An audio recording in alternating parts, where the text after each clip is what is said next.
Emily Carter's apartment was exactly as she had left it, except she was gone.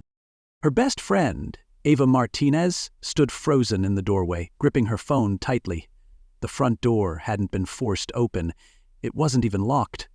Emily was obsessive about locking her doors. Something wasn't right. Ava stepped inside cautiously. The air was still, thick with an eerie silence. Emily's purse sat on the counter, untouched. Her phone lay face down on the nightstand, still charging. Her bed was unmade, and a half-empty coffee cup sat beside her laptop, as if she had planned to use it again. Nothing in the apartment suggested a struggle, nothing was broken, nothing had been stolen, and yet Emily was gone. Ava's mind raced. She had texted Emily the night before, right after her shift at the coffee shop. The reply had been simple. Finally home, dead tired, talk tomorrow. But tomorrow had come, and Emily was nowhere to be found. Her unease deepened as she picked up Emily's phone. It was unlocked. The screen flickered to life, revealing the last app she had used, a rideshare service. Ava's pulse pounded. The app showed a completed trip at 3:17 a.m., a ride that took Emily out of the city, nearly 45 minutes away, to a deserted stretch of road near an abandoned gas station. Her heart sank. Why would Emily leave in the middle of the night without telling anyone? And more importantly, who was she meeting? Ava grabbed her phone and called the only person she knew would take her seriously. "Detective Nolan," she said as soon as he picked up. "Emily's missing." There was a pause on the other end. "How long has it been?" Ava glanced around the empty apartment, dread pooling in her stomach. "Since last night. But I think something's wrong." She took a deep breath before saying the words she never thought she'd have to say. "I think someone took her." Detective Jake Nolan drummed his fingers on the desk as he stared at the rideshare log on his screen. Emily Carter had taken a trip at 3:17 a.m., the last known record of her whereabouts. Her destination? An abandoned gas station 45 minutes outside Austin. Nolan picked up his phone and dialed the driver, Mark Lively. When the man answered, his voice was steady, but there was something uneasy about his tone. "I already told the officer who called earlier. I picked her up outside her apartment. She looked normal at first, just tired, but after a few minutes she got really quiet, like deep in thought." "What do you mean?" Nolan pressed.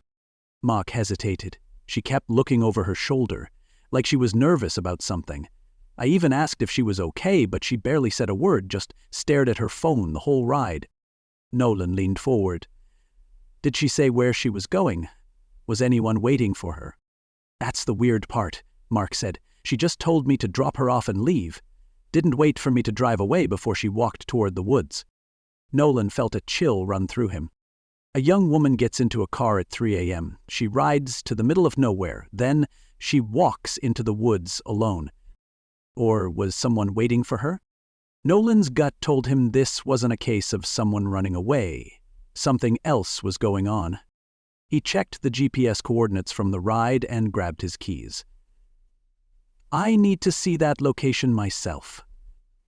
Within an hour, Nolan pulled up to the old gas station. The neon sign had burned out long ago, leaving only flickering remnants of the words "Quick Mart."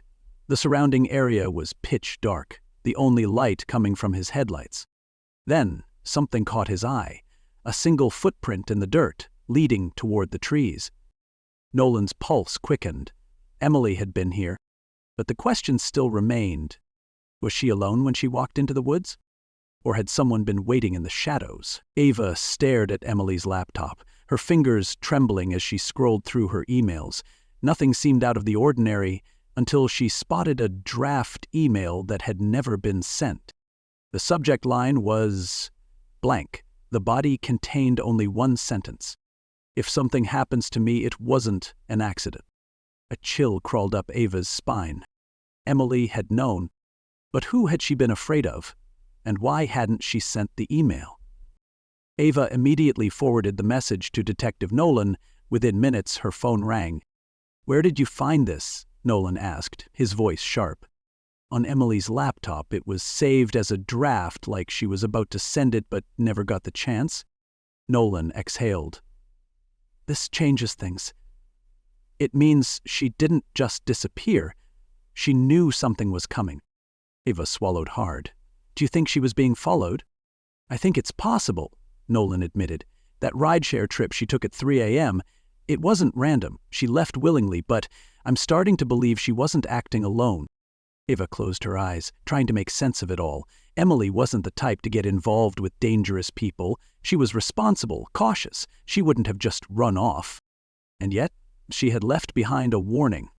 Nolan was already digging deeper. He traced the email's metadata, hoping to uncover more clues. What he found made his stomach turn. The draft had been edited at 3:02 a.m., just minutes before Emily ordered the rideshare. She had typed those words right before leaving.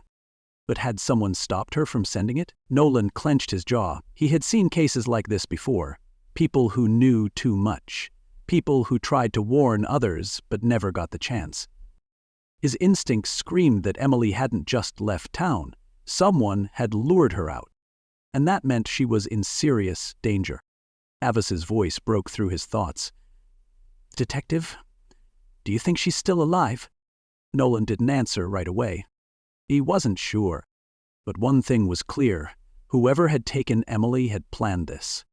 And they weren't going to make it easy to find her. Detective Nolan sat in front of the flickering screen, his eyes locked on the grainy security footage from the gas station. The timestamp read 3:59 a.m., exactly 42 minutes after Emily Carter had left her apartment.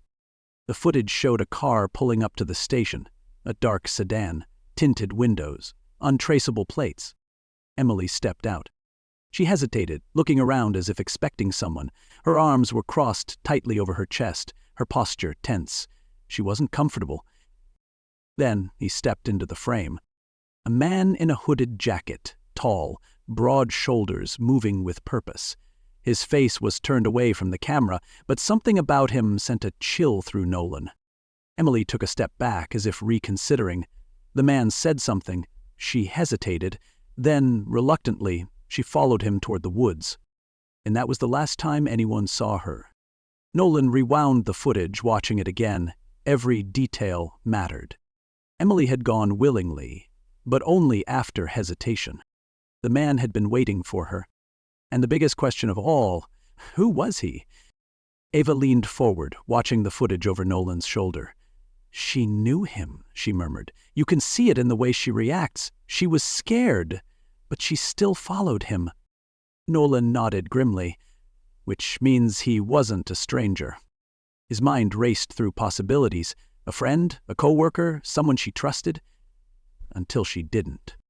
He took a screenshot of the man, enhancing the image as much as possible. It was blurry, but one detail stood out, a faint scar along his left jawline. That was enough. Nolan sent the image through facial recognition software and leaned back in his chair, tapping his pen against the desk. He didn't believe in coincidences. Emily's warning email, the eerie rideshare trip, the man at the gas station.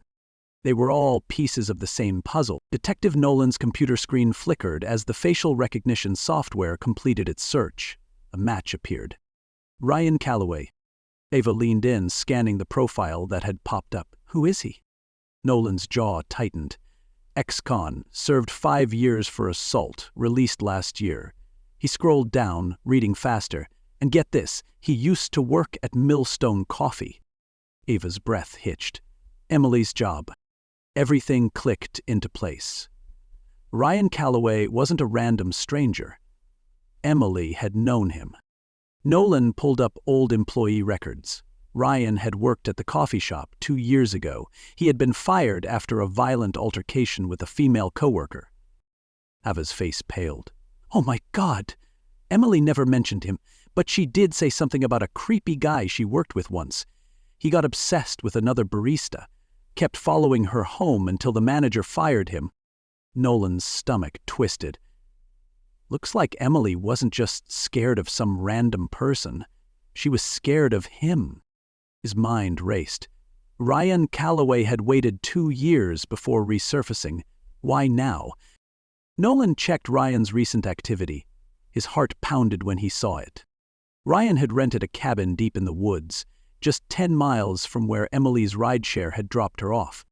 He grabbed his keys. We need to move, now. The drive to the cabin was tense.